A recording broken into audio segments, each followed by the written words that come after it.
Here in America, the longest lived Americans are actually among the Seventh-day Adventists. They're conservative Christians, the highest concentration of whom live around Loma Linda, California. One of the reasons is they take their diet directly from the Bible. In Genesis, God actually talks about the diet of the Garden of Eden. Every plant that bears seed, so nuts and beans and grains, and every plant that bears fruit. Amazing. One of the things I admire most about Seventh-day Adventists is your commitment to preach, teach, and heal, and your network of schools and healthcare facilities put into action those beliefs. For that is the calling to all of us, not just to believe, but to act. Sociologists, they did this study a few years ago where they were studying the happiest people on earth. And one of the groups of people they found were happiest is a little Christian sect called the Seventh-day Adventists. And you can tell in their name, they're like really religious about keeping the Sabbath.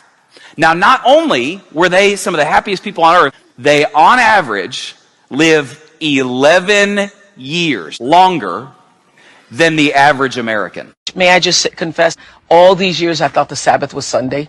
Yeah. I've been going to church. We say worship on the Sabbath in the Baptist church.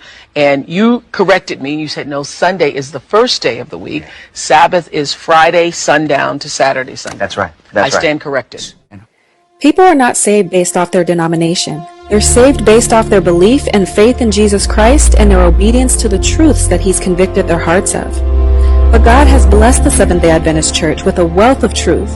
And just like ancient Israel, whose job was to share the truth of God to the surrounding nations, our job is to share these truths in love to anyone who is ignorant of it. He gave us the health message, a way of living and eating that will prevent disease, and holistic remedies to heal from disease and keep our minds and bodies holy and healthy.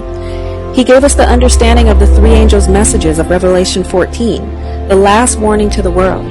The first message is the gospel of a Father who loves us so much, He sent His Son to pay the penalty for our sin and is calling us back to worship Him and all His truths now before it's too late.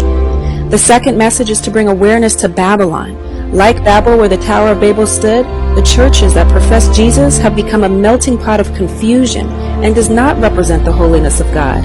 They have fallen, and we must come out of these fallen churches. And the third message, a warning of an event that is soon to come, that if any man worship the beast, the Roman papacy, and receive his mark, a counterfeit Sabbath, Sunday, which was created in 321 AD in honor of the pagan sun god, when it is enforced globally and tyrannically, beginning in America, instigated by the fallen churches as a means to end ecological and moral decline, those who fall in line with this system will receive the wrath of God. The name Seventh-day Adventist means to bring awareness to the seventh-day Sabbath, the fourth commandment, the only command that begins with the word remember, but the entire Christian world has forgotten. God gave us the Sabbath as a blessing to remember the God that created the world in 6 days, and He commanded that it is the only day that we should keep holy. An Adventist, meaning Advent, to remind people of the second coming of Jesus, where He will put an end to sin that is causing sickness, suffering, and death, and recreate a new world where those that believe in Him and do His will live forever. Our job as Seventh-day Adventists is not to hide in the background and blend with everything society and culture throws our way. It is to make a distinct sound, share a distinct, uncompromising message, and with the help of Jesus, bring people to the truth of a loving God by way of all of His truths, the health message and prophecy, which are all a part of the gospel. Let's live out the meaning of our name. Let's make that distinct sound. Jesus is coming soon.